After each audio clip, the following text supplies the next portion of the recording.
Hey guys, Michelle from OG Rose. I am so excited and honored to have Christopher and Philip here with me today.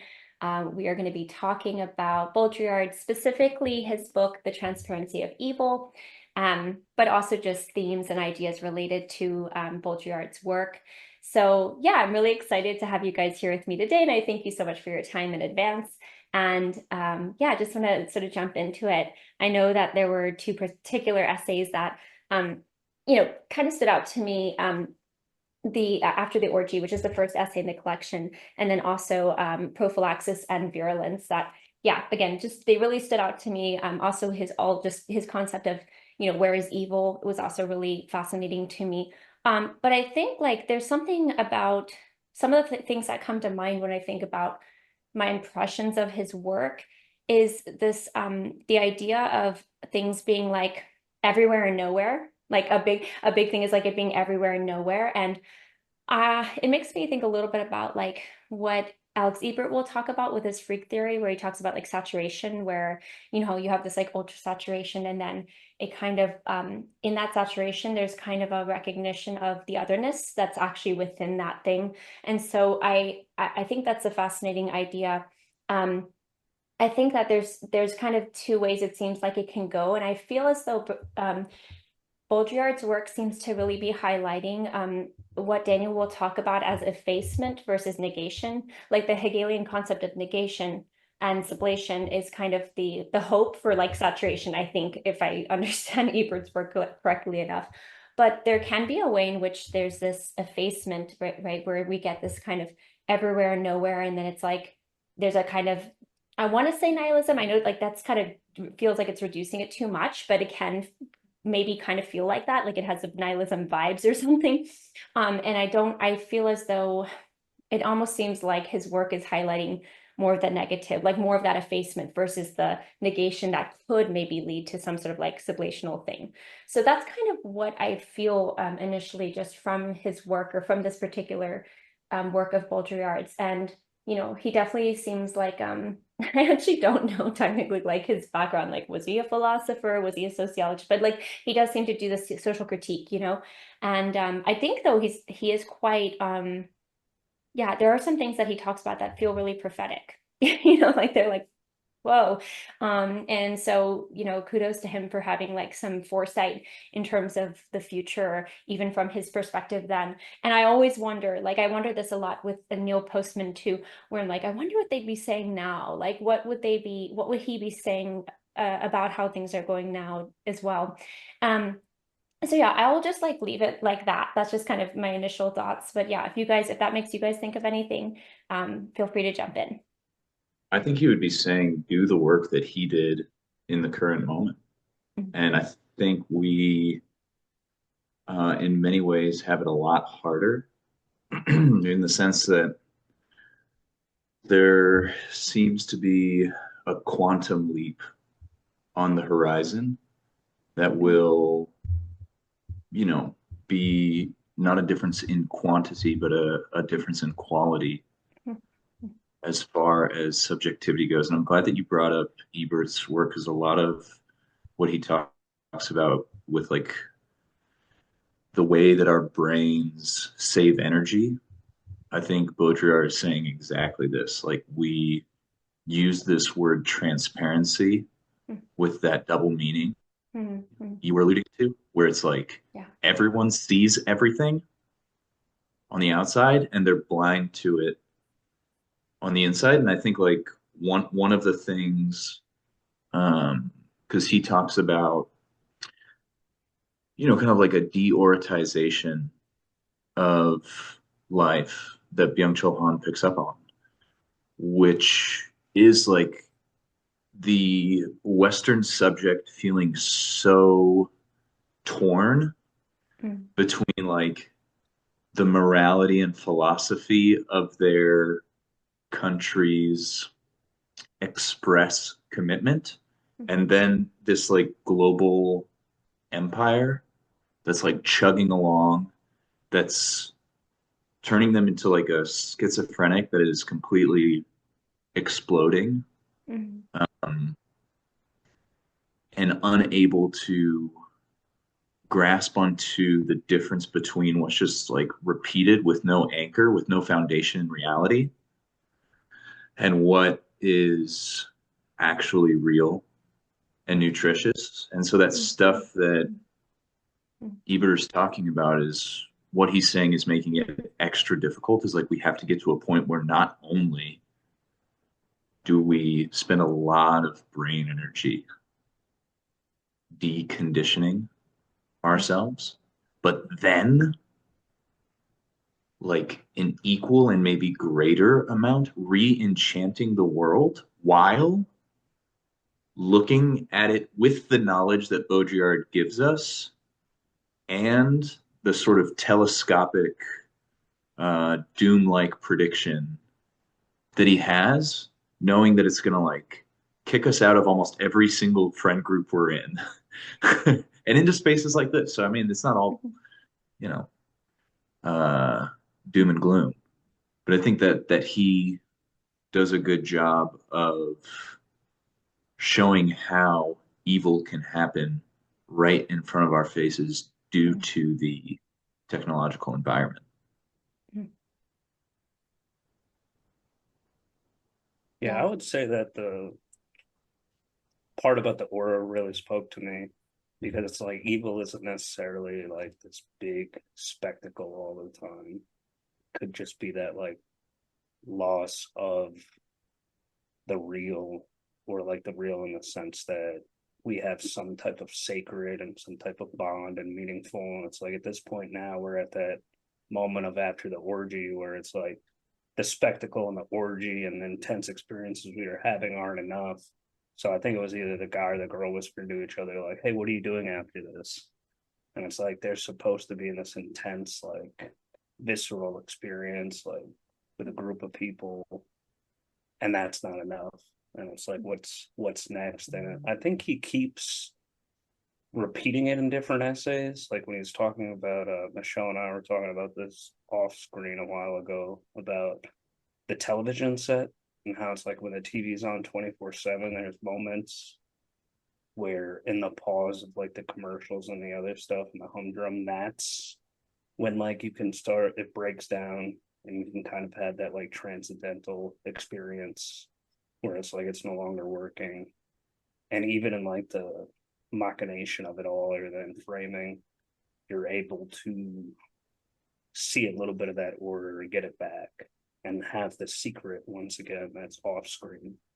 So I think even though it has that like Neil Postman, everything sucks and we're kind of screwed, it still has that like, but which is what we need in a sense. So it's like he wants to accelerate things and like ramp it up, but at the same time, while doing that, there's moments where the machine breaks down, people break down, and you're able to, like you said, you lose certain friend groups and certain things, but you still are able to make new leaps and bounds. So I think it's a good thing and it's a bad thing. So I think, like you said, he'd be like, keep doing what I was doing, keep doing what you need to do. Like that's why I think Byung Chul Han takes a lot of what he says, but he also uses it as a springboard. Like the disappearance of rituals. I don't want to go back to rituals, but what can we take from them and use it as a springboard? So that's what I have to like hold on to a little bit so I don't pull what little hair I have left out. No, that was good from both of you. Thank you so much. It made me think about, you know, there is something about the way Baudrillard writes where it's like these kind of, we are in this, we are do, like where it feels sticky, like in the sense that, oh, is there any option to do something different? Or is there any way to not have that be what I do personally? It's almost like now even the thought of being able to say, well, oh no, I don't do that, or I won't be doing that. Like there's a part of me that wonders, it sort of feels like he's saying that's not an option. Like even if you think it is, like even if you think you have distance from that, you don't.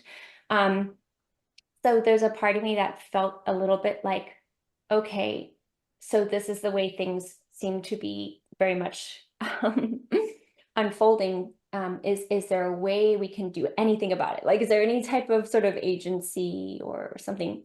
And I don't think that he's saying there isn't. I think he's doing a very good job of like highlighting what is the case, right? Like what is the environment? What is the fish tank? Like, we think it's air, but it ends up being water or whatever. We don't realize there's the parameters there, but it's there and we're in it.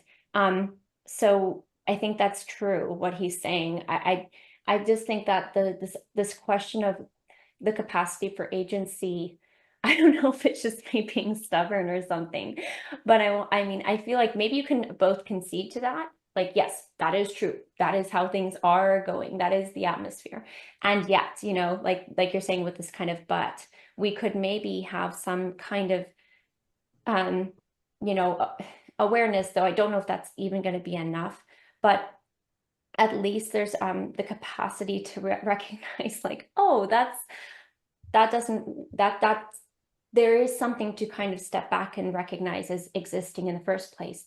And then second of all, perhaps there is a choice that can be made in the midst of that. And that choice may not be like the ultimate answer or something to all of that, is what he kind of observes and highlights so well. But at least it's something. Like it's something that one can kind of do. Because I think about it like from a phenomenological level, if I can call it that, like the experience of how like a TV can dictate the atmosphere of a room, versus how Zoom is being used, like how we're able to get together like this and be able to have conversations. Like it feels quite different. It does. At the same time, it's like it is still a screen, and so it still has its pitfalls of I'm not talking to another human in the flesh in like our embodied space where I can pass you a cup of tea. So it has its limits, obviously, but it's also, because it has its limits, it's also going to have its own unique affordances, right? Like it can provide something that otherwise you wouldn't be necessarily able to do. So I don't know if that's like too optimistic of like, okay, we can still, because there's almost a way in which, and I feel that there's a sense in which, okay, well, it really just feels like there's so much that, because even when in his essay on terrorism, like he talks a lot about how the screen and mass media and the how that was part of it becoming like this, it's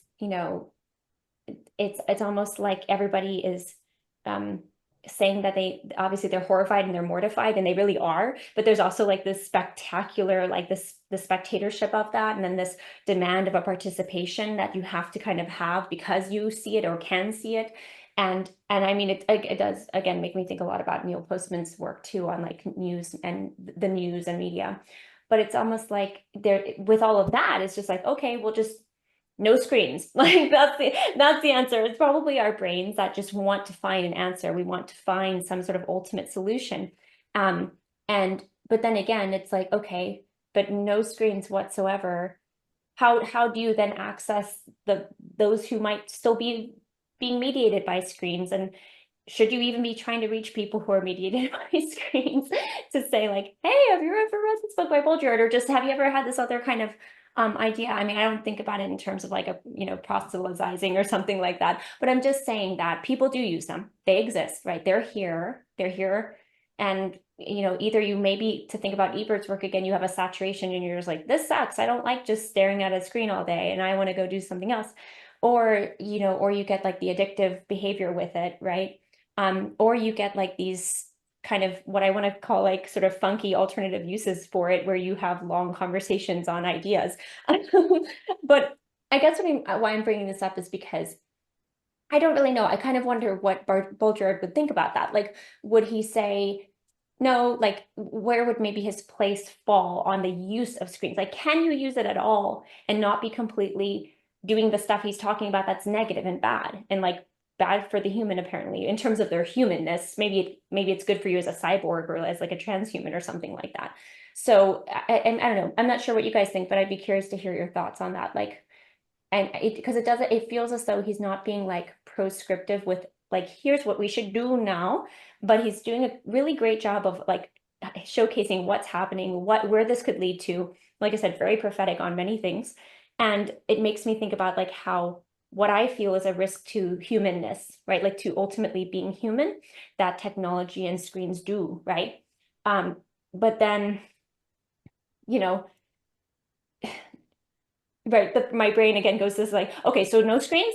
So like, I mean, that's tempting, and maybe that is a way. And you got to have mad respect for people who like don't use it, like the Amish or people who are separatists, or they don't use it, and they say, yeah, that means we have to do all this other stuff to make our lives function and do what we do. So there's respect for that, but there's also like there's this third way of kind of being able to navigate and be kind of like, I don't know, it's almost like undercover in the screen arena, but doing it in a way that you're not yourself just doing all the stuff that's you think you're not doing, because you're like, well, I'm aware. Is that enough? Would Baudrillard think that's enough? So that's kind of I don't know if that makes sense as a question. I can rephrase it, but that's kind of what I'm thinking. What do you guys think? I'm looking forward to the technology where you can send me a tea over one of these, and then you would poison it and you could watch me die. What's fun with that? Why would I do that, Philip? I don't know. Just I mean, it might be one of those tests like they used to give Rasputin arsenic or something. No matter why you would do it, I definitely deserve it. Yeah, I think that I mean, this to me is an extension of Rome versus Judea. And I think this may be on some level like one of the only battles that like is really, really happening post maybe Gautam Buddha. Like once one human being kind of figured out like, hey, I can observe myself observing myself. How about that? I'm going to go tell people about it. I'm not going to go to Nirvana. I'm going to come back. And, once all my people get in, then we're going to party. I think like Baudrillard speaks about this type of theory, this type of contemplation, right? And he's doing this. He is looking at the thing and also not getting so close to it that he has the experience of the everyman.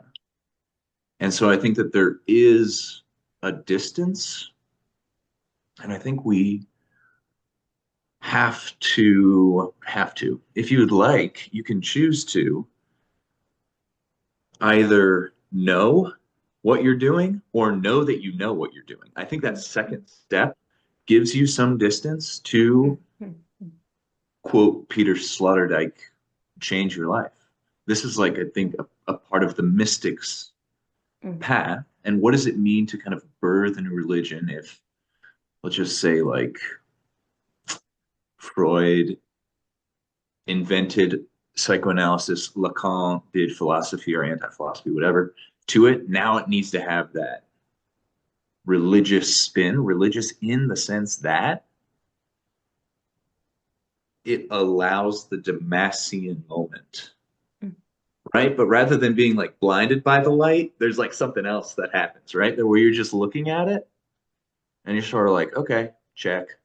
I see myself watching this, and I feel like this distance is the necessary step in order to attain a spiritual life while still in mortal flesh, because then you can start really using it specifically rather than having it use you. And the currency, I think, that Baudrillard is holding sacred is attention. And we're now at this point where people are talking about the attention economy, but almost no one knows like what to do about it. And even when certain people go down some kind of transcendental meditation, Zen or whatever, it's often recaptured by market forces because the transformation isn't like at the cellular level. Like I think it has to happen at the cellular level where people are able to face their own death anxiety, risking madness. This is why there's so much suicide. I think people are getting to the point where they're realizing like there's more terror in life than death. So see ya. And if you can just stay at that point for like a little bit longer, I think that there's like a blissful silence on the other side where you realize like really to get into like Meister Eckhart, Osho, St. John of the Cross, like I am not my body. I am not my thoughts. I am not the outside world. There is something behind all of that that they call eternal that can simply watch. And this is where Nietzsche's getting with beyond good or evil, good and evil, is like when you watch it, literally like advertisers are nuts. I was telling this to Christopher the other day, where I was like, bro, I'm not going to do anything from. This was my religious practice from 2020 to 2024. Philip will do 0 searches for anything political. Like I thought for a second maybe I wouldn't even know who was running, but then like in a like here there's a lot of like yard signs and people talk about it, Yeah. a lot of TVs like everywhere. Not everywhere, like at the gym. And it was interesting because like I almost felt no temptation because all like people would just come up and fill me in stuff because I was like I like to raw dog public places, like go in places with no cell phone and just like stand around every once in a while and just wait. Because Yeah. I think like people are really wanting to have conversations and all this time in front of the screen is a substitute for that. And they'll just like look and they'll be like, what the hell? This dude doesn't have a phone or what? Like doesn't have anything going on. And they'll just like say stuff. And I was noticing like not just the same sentiment, the same order of words in the sentence coming out of various mouths and just being like, whoa, okay. Like I am a stalwart member of this, you know, like news organization, or just like it's so saturated, like you said, um, that you get this like weird thing where you're like 50-50 just seems really weird. That seems like kind of odd. And it's been like that for a lot of the time. And so seeing like, oh, maybe just a little bit of distance, and maybe you need a little practice with like whatever your magic you're conjuring, and then just be like, okay, what is my quality of life like compared to whatever you want to say, like the sort of non-mediated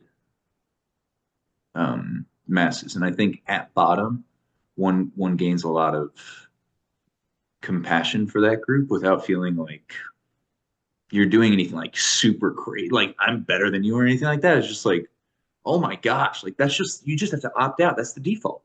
If you don't opt out, that's just Really quick question. When you said about the 50-50, what did you mean by that? Were you saying like what people end up saying is like half the time is the same thing, or sorry, what did you mean by that? I mean, just like left and right. Like Oh, yeah. you would think that there would be one that was like 70-30. Like statistically, it's to this point where you're like, I'm not saying that like this is exactly what's happening, but there seems to be like an algorithmic trend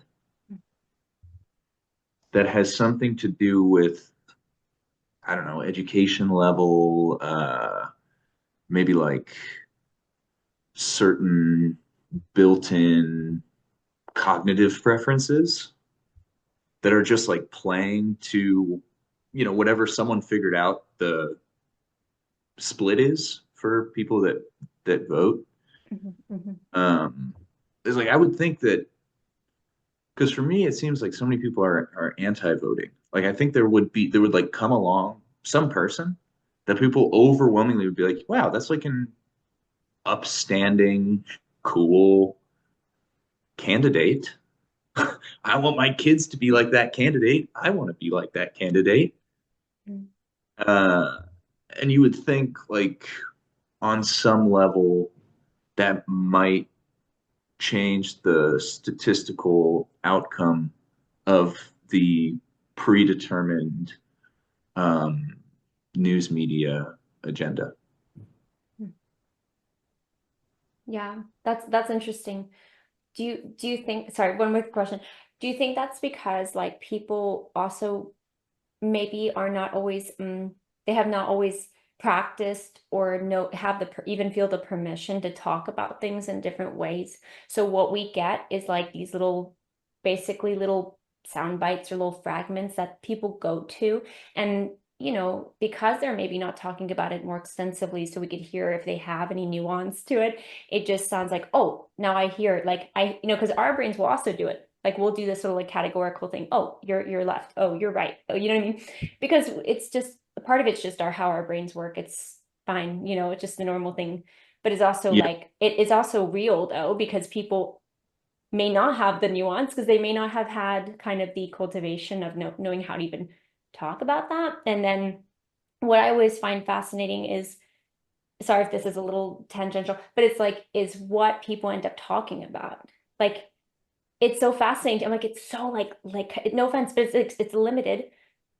And in the sense that I'm like, oh my gosh, I guess nobody like made you know that it's okay to talk about other stuff, like something you're interested in, a book you read that moved you when you were 10. You know what I'm saying? Like people end up like, it's like they either talk about other people, talk about what's on the news, um, or maybe they'll talk about just what they did that day, which I'm not no like no shade on any of those things. I'm just saying it's funny to me the kind of like kind of what people end up talking about. Because to me, I think what we talk about ends up being like it's pretty significant. It can change the atmosphere. It can really impact one's day, what ends up hearing or saying or blah blah blah. So yeah, we need to become like resilient and adaptable to whatever we hear, whatever we see. But it's also like, wow, conversation makes such a huge difference in the quality of relationship, right? Of the relationship, of any relationship. So Well, like anyways, two yeah, quick yeah. things, and then I'll ship it to you, Topher. Like, Mhm. I think what's going on underneath conversation is almost always sex. And I think that the left has sort of like a bureaucratized fantasy of like, let's talk about it. Let's say what's in bounds. Let's say what's out of bounds. And the right, like, kind of likes to get into what Lacan calls jouissance, where they're doing things that they know are against their self-interest, but they're like, fuck it, this feels great.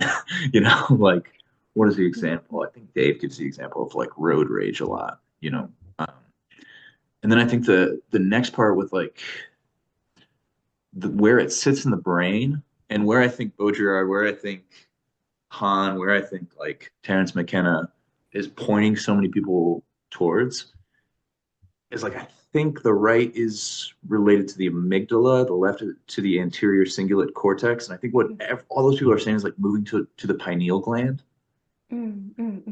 which is this like holy space for a lot of tantric Yeah. practitioners, and the idea being like the way that we fall into the transparency of evil is through disorganized central nervous systems.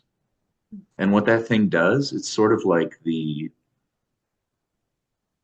holy grail in the sense that it secretes within us certain molecules that just change our vision. We're like, oh man, this thing I used to think was like really important, like what this person's name is or what they wear or this, that, and the other thing. Like I'm starting to kind of like not like exactly like Neo in the Matrix, but like I'm just starting to see energy.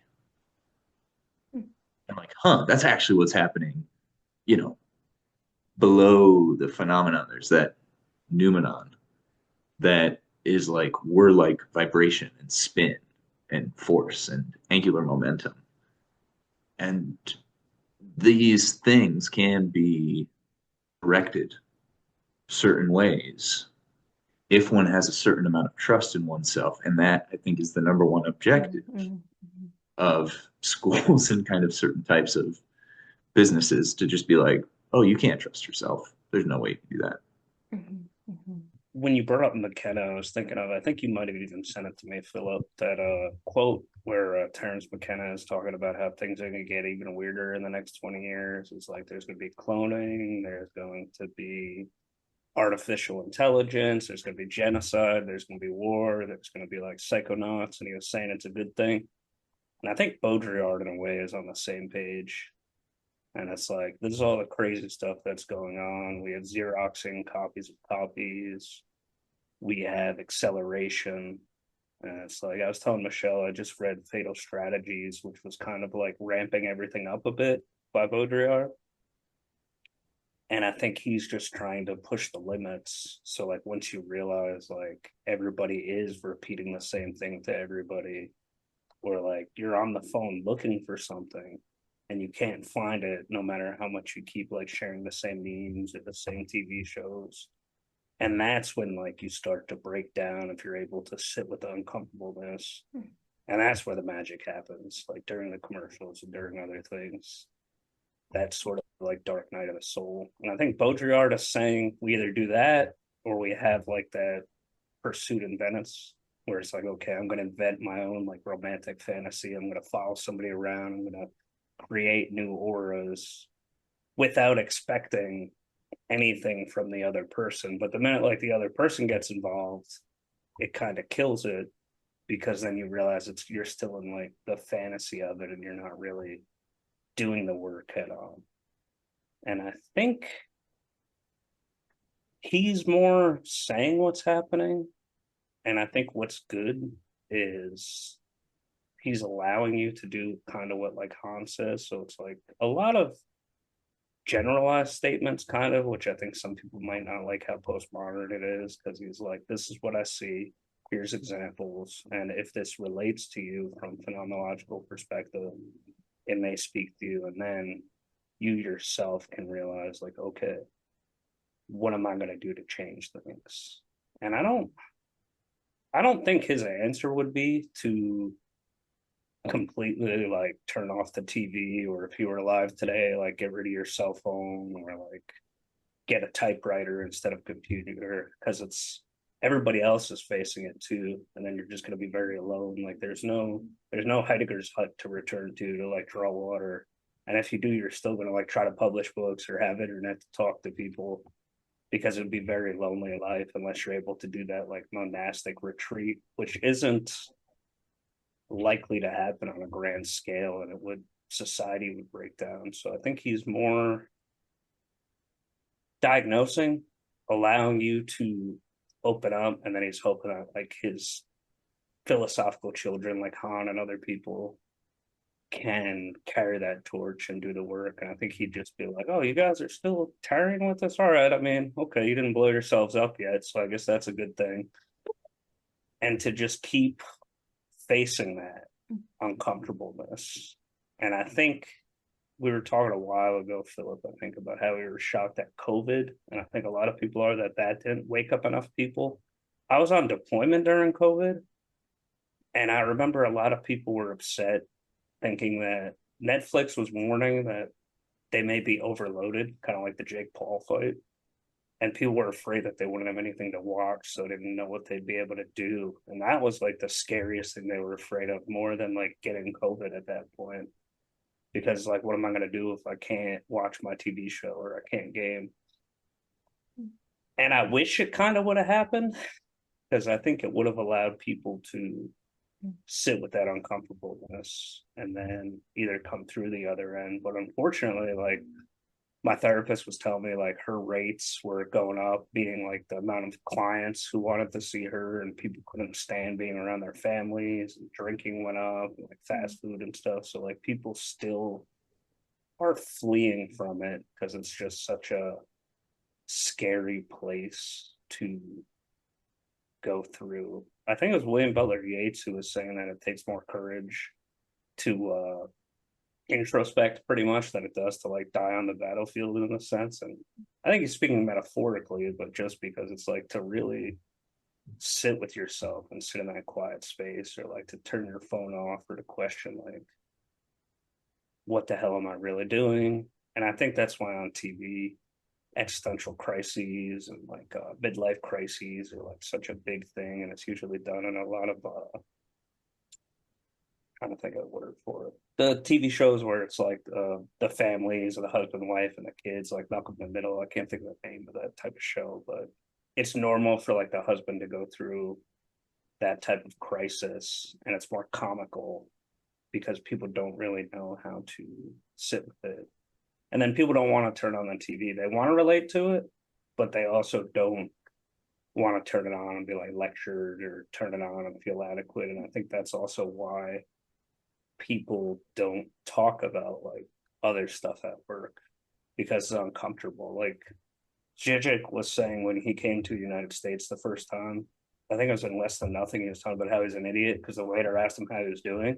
So, oh, I'm having a terrible day. I got jet lag. I don't know what I'm gonna do. I lost my baggage. Like I'm trying to write this book, and the waiter looked at him like he was a moron. And then he realized, oh, he's just being nice, and I'm supposed to, because people don't have the mental energy, the role models, or just they're so hijacked by like capital and the algorithm to where it's like, if I sit here and I start questioning like what I'm doing for work, what am I doing for my life, why am I watching TV show? There's not many answers that are fulfilling today. Like religion is breaking down, the family is breaking down, and that's why I think the far right is hijacking the whole like, hey, everybody, let's go have a family, and a lot of the left is saying, with what money are you going to do this? So just everybody's cynical right now, or everybody's just grasping on last straws, I feel like, to figure out what can they do. So it's a very cynical, ironical, or like escapist culture because that aura is kind of fizzling out or lost. And I think people realize it's happening, but they don't have the verbiage to articulate how they're feeling. Well, I think they're trying to go back to a place that is like exactly the same as that. They're like, oh, my childhood actually had like a bunch of aura and a bunch of like nostalgia and stuff like that, and it didn't. Yeah. It already was like beyond the pale, and this is another sort of trick of the mind. Is they're like repeating these things that are rituals of simulations,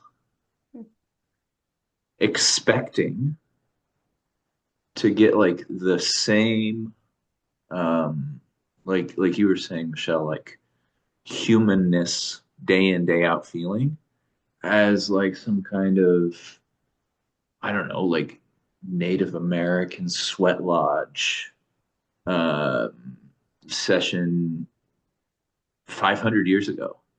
And they're like, oh, I wonder why this isn't working. Now you pay 10 grand to do that, like on the internet, for those like special forces guys to yell at you, and then you're wondering like why it didn't work, or you jump into it and pretend it worked, and you tell everybody else it worked, but it's like really you still don't feel that community because you can't go back. There is no back to return to. Like the meme where it's like the Wojak and he's thinking he's happy in like 2018, 1920. But then it shows him back then. It's like it's still a frowny face. It's like romantically we color it. Same with like breakups and other things. It's just human capacity, and it's like you're only thinking about the good times or from your own experience. But if you could go back then, it wouldn't it wouldn't be the same. And I think that's why so many like Native Americans and other people like that have problems with like alcoholism and other thing on reservations, because it's like we just read it in the crisis narration where it was like the rabbi talking, and they used to do the rituals, they used to say the words, and if they couldn't remember the words they could at least do the rituals. If they couldn't remember the rituals they could go to the woods, and it's like they don't know how to do the sweat lodge anymore. They don't know where it is, they don't know the words, they don't have the priests or whatever. And I think that's why people are kind of hitting spiritual and existential rock bottom, but they don't know where to go other than like drugs, sex, pornography, shopping.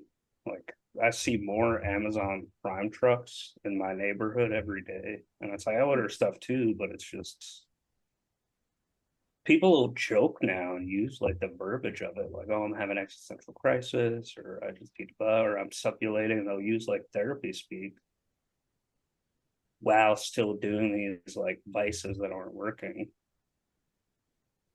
And it's just morphed into this irony and cynicism that like David Foster Wallace was warning about. And it's like Baudrillard, at least in like Fatal Strategy, is like, hey, we'll use irony. And it's like,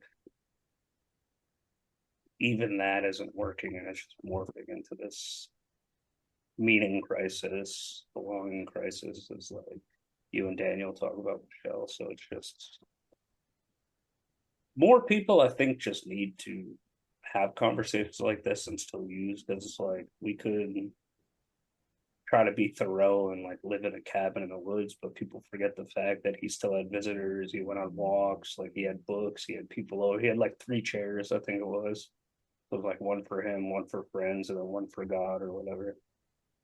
And people long for that still in these conversations. And when you meet like that stranger, Philip, when you're not on your phone, and they like take the mask off, I think that's when the magic happens and you realize like there is hope.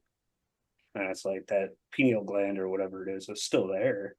It's just whether people will listen to it or allow themselves to be seduced by it. Or instead, if they want to go the path of, okay, you're going to orgy, you're going to realize though, mid orgy, it's not it. And what are you doing after? You don't know, because there is nothing else. Well, it shows through the eyes. Like our words are almost always lying. And the transformation is something like the move from, I don't know, Kant talks about just like everything's a means to an end except a human being. Eyes of lust turn into eyes of love. And what you're seeing is more and more people like, oh yeah, well, these people over here get the eyes of love, but these people, and that I think already is like the narcissistic object love Lacan talks about, instead of being love.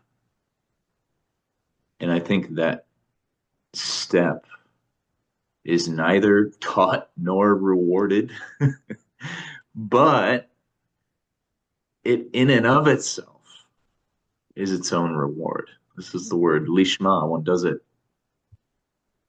for the thing itself, not because of what one might get afterwards, which I think is the purpose of both love and meditation. Have this threefold transformation where contentment is found, presence, and just a release of the ego and a submergence into the other. It's through placing all the attention on the other that you can get the negation rather than the effacement. Yeah, that was all really good what you guys said. And I had a question popped into my head when you were talking about ritual, Philip, because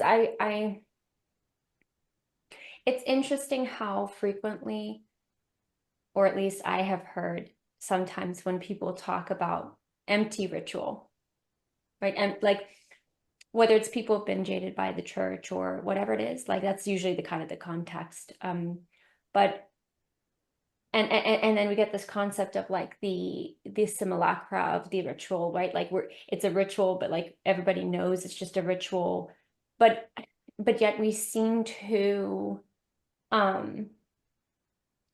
yeah, we do seem to at the same time, like for me it's always helpful to like bring it really close to the body, like bring it really, really close back to the body of what is ritual, because it exists as a concept and we obviously seem to need it in some ways, so when you're talking about the ritual as the simulacra of the ritual, does that like, maybe I just for clarity's sake, do you think that means that there's no such thing as like real ritual, or is it just the fact of like is it including that distance? Because I like that a lot too, this idea of like perhaps that distance, just getting that distance is enough. It's maybe not everything, but it's what is required, and it is a type of sufficiency to be able to then re-engage with, say, ritual or whatever, and do it in a way that is actually like real, if we can say real.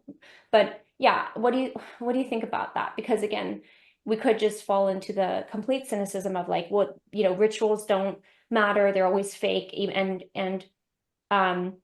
or you could do it never questioning it at all, or you can do it and it becomes an empty ritual, and then you also kind of be like, that's kind of blah. It's not really, you know, you don't really know why you're doing it, or if you're just kind of told you need to do it. But I don't know. To me, I think about the rituals and the rhythms, because those things go together in my brain, of the body, like our circadian rhythms, the fact that we eat, like our, you know, for females, like their cycles and the rhythms that they have. So for me, I think about it like that, where it's not so much to like, you know, vilify, not that anyone's doing this, but what I mean to say is like to reincorporate, literally incorporate, like in the corporate, you know, the corpus of our own bodies ritual, you know, so that it can be something that is real and helpful to us, because I do think we seem to need it somehow. But how does it not just become the simulacra of the ritual or the empty ritual or whatever? I mean, to me, it comes back to kind of the concept Daniel will talk a lot about with the absolute choice, right? Like you, this human journey where you leave the common life, you recognize and question, then you come back and you actually chose it, and that's somehow maybe more meaningful. Like, sure, maybe from the outside it can still look like you're just doing an empty ritual, but like only you could really know, or something like that. But yeah, do you think there is such a thing? I guess this is the question distilled, as like a real ritual, and is there a place for it? And if so, maybe it's less about the what, but how, but maybe it's more about like the how we do it or something, or the how we chose it or something like that. What do you think?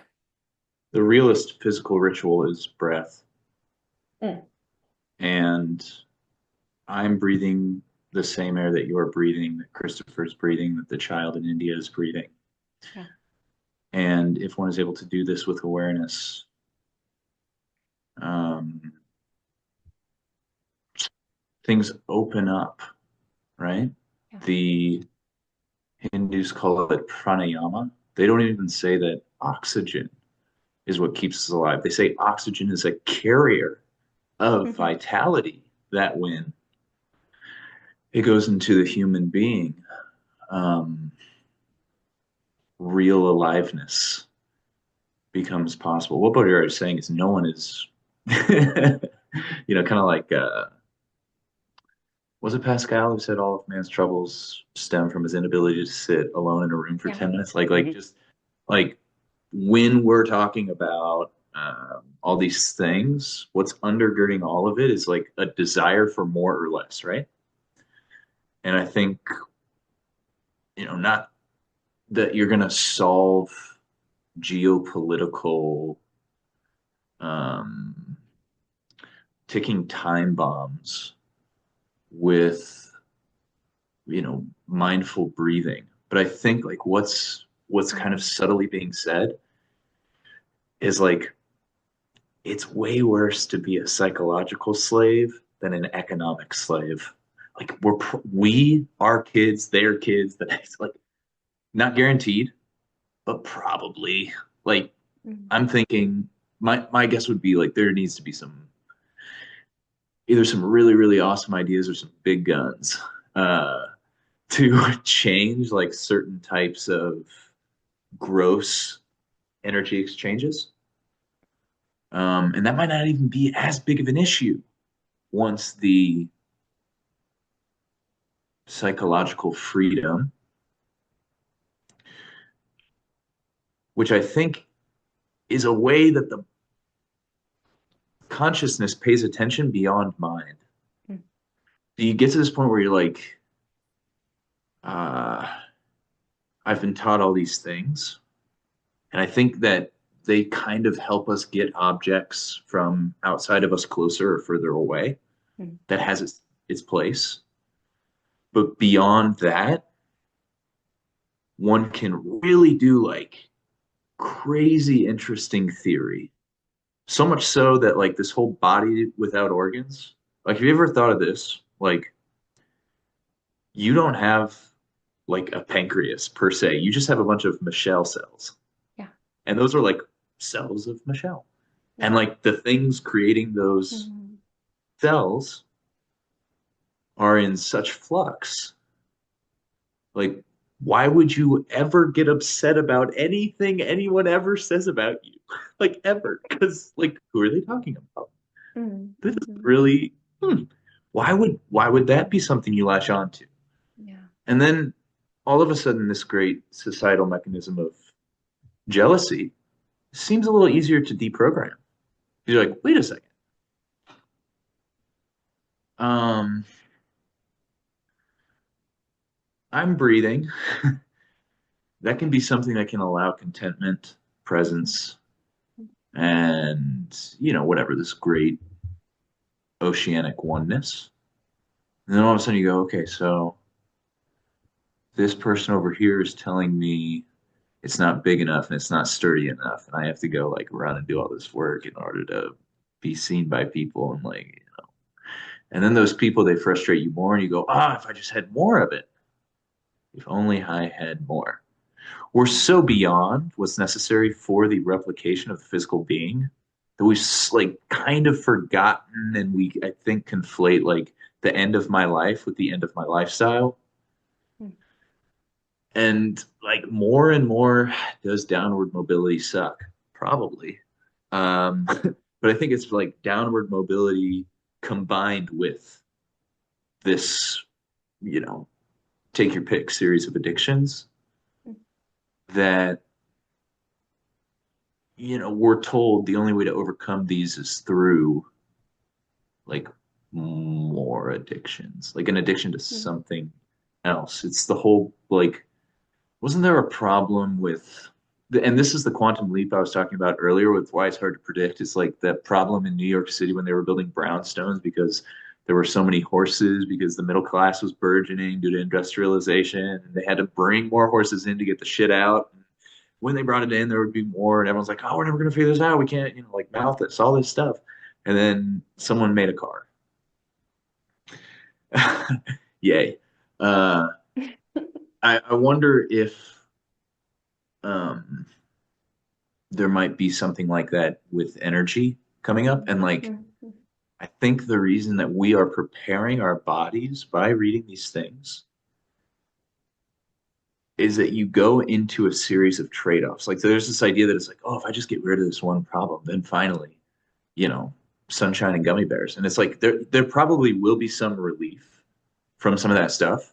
Yeah. But like the stuff you haven't been paying attention to, that you're ostriching, that you don't want to pay attention to, all of a sudden you're either going to have to do a bunch of work to escape it,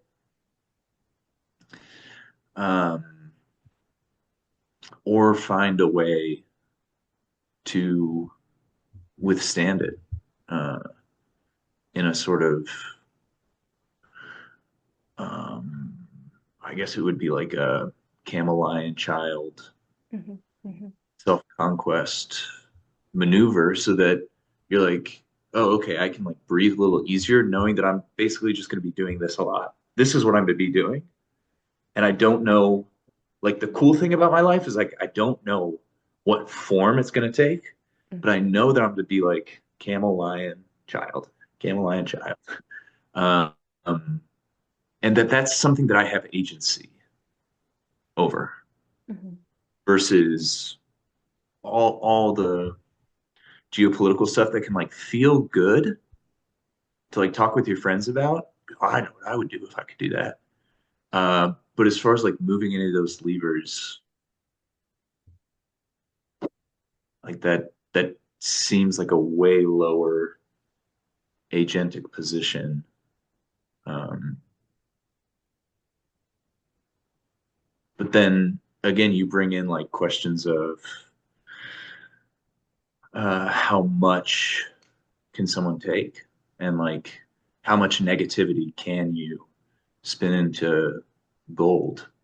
And I think the answer is so individual and so open for question that I don't want to say anything about it.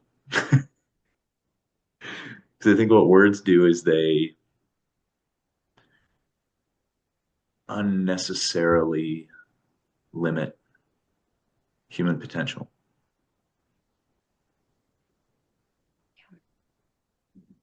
That was good. Thanks for answering my question on that.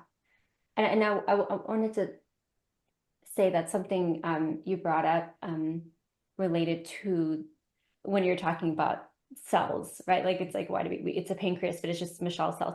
It made me think about I enjoy listening to this doctor, and she has such a cool, unique perspective on things. And she was saying about how essentially what you just said about language, like where we have all this language for certain things. And she's like, you are just you, like you are you. So when you get too bent on like, okay, there's definitely help in understanding like the parts that compose all of us, right? But sometimes it can be distracting because we almost make these compartmentalizations that then we literally created it with our brain and with language that it wasn't there before. Like it's something now we feel like it's this locked place we can't get to, and we're like, if only I could find the key, if I could get there, then I'd be healed. You know what I mean? Like I'd be healed and I'd be happy. I'd be living my best life or something, or like I'd solve all the problems of the universe. But really, it's like you are all of it. So if you're regarding whether it's whether it's regarding like healing or solving something or figuring something out, it's like your body is actually already, you are all of it. And so therefore it's not like don't make obstacles where there aren't actually. Like it's a which is fascinating. And I think too it's interesting because like that's where there's a sort of a double-edgedness to awareness, because a lot of times awareness comes like with language. So there's something really necessary about, like, I don't know, it makes me think of fire, I guess, because fire is really powerful and it lights things up and you can cook with it and do all these amazing things. Like it's so necessary, but it can also like burn everything down. And I think today we have like just, it's like word, like no offense, but it's like word and media vomit everywhere. And it's just like, or fire. So it's just like, I'm just thinking of like some, video game character and it's just like, piranha plant, fireball, piranha plant everywhere.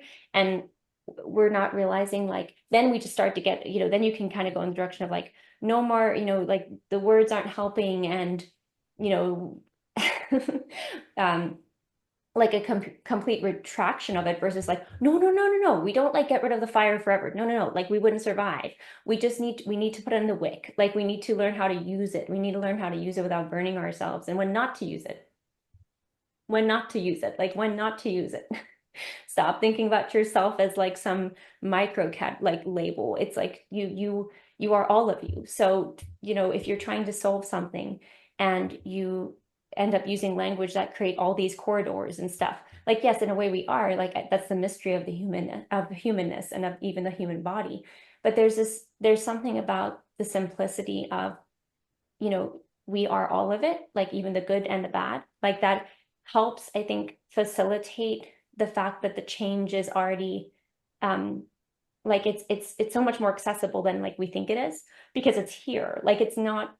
And I think it is helpful to think too on that geopolitical level, because I remember being in a place where it was quite stuck in the frenzy of the geopolitical, and like just focusing so much on that, and feeling quite helpless, and wanting to see the change, right? But not knowing how to do that, and feeling rather incapable. And then it's like, wow, that was so much of my psychological energy that got sucked up by this illusion that I could ever change that at all. Like I mean, it's kind of it's not like it's a little thing, but it was a huge difference. It made a huge difference for me. It's just realizing that, the change is like here. It's not there. And I think like also when it comes to anything that,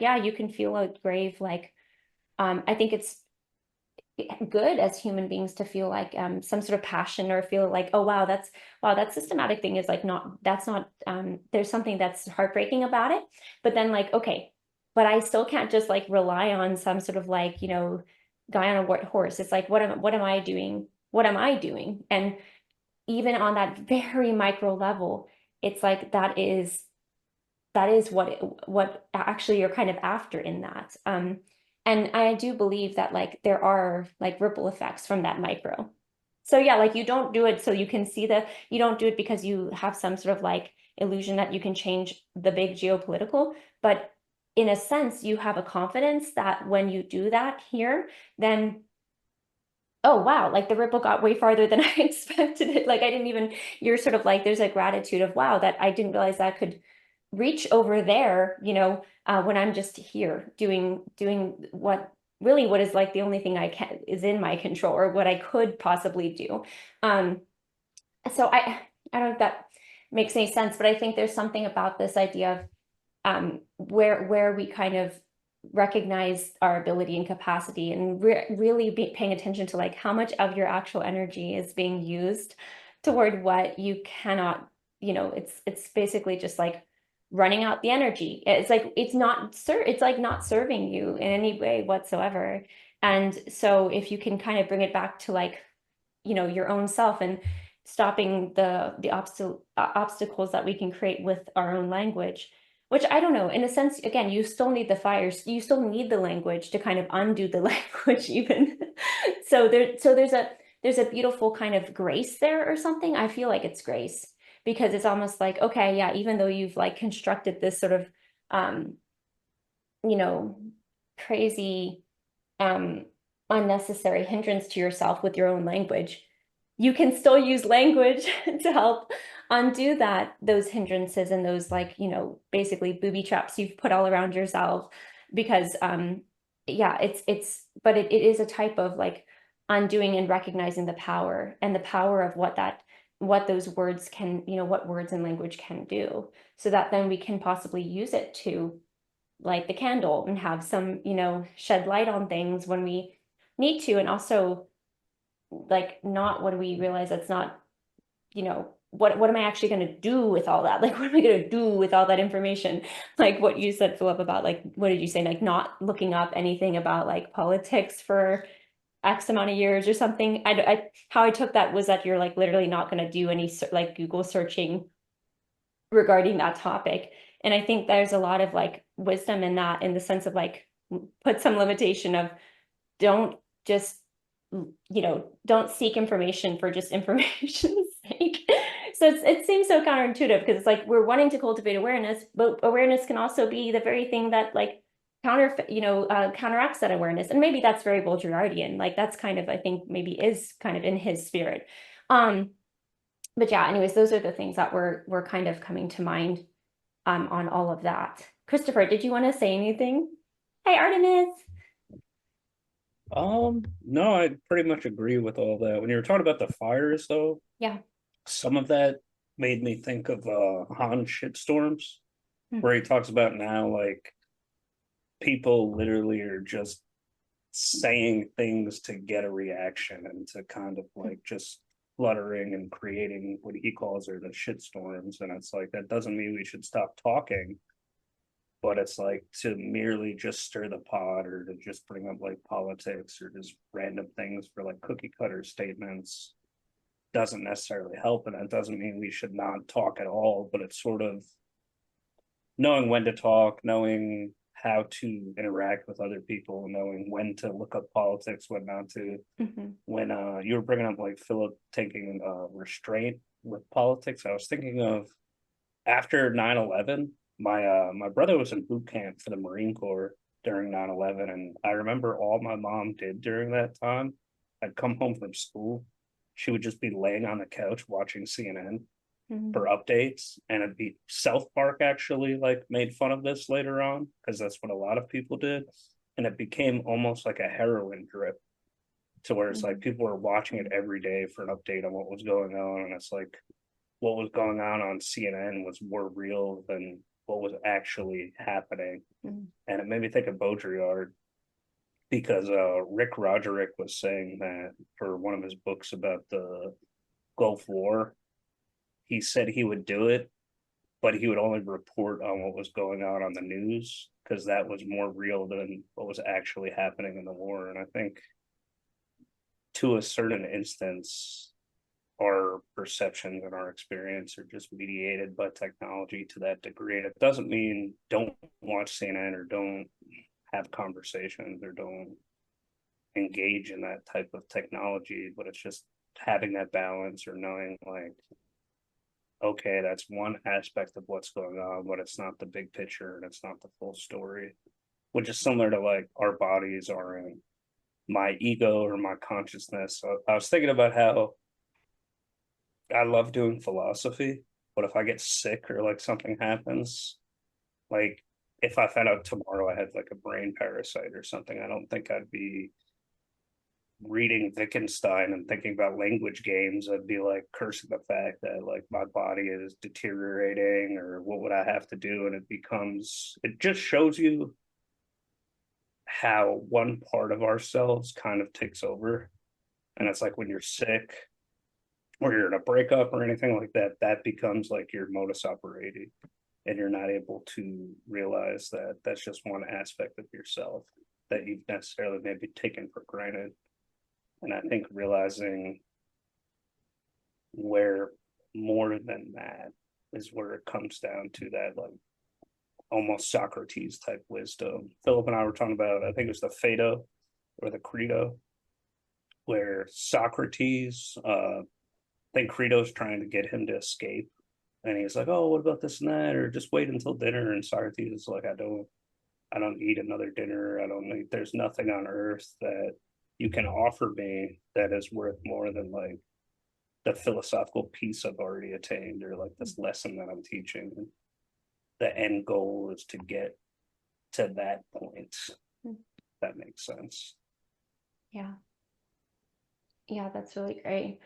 I think that unfortunately I'm probably gonna have to wrap up our conversation, but I love this so much, and it's left me with some thoughts that I'm definitely gonna mull over. But yeah, I'm really grateful for Baudrillard and his work and the light he sheds on things.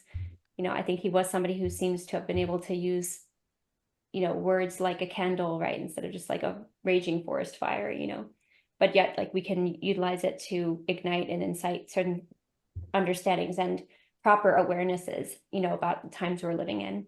And so yeah, I'm really grateful for that. And I'm grateful for the time we could talk together today as well. And so yeah, thanks so much, guys. It was a pleasure. I hope we get to do this again sometime because I enjoyed it a lot. Same. Thank you. Good luck with your play, Philip. Thank you very much. Yeah. Hope it goes well. Thank you, guys. Thank you. Thank you. Bye.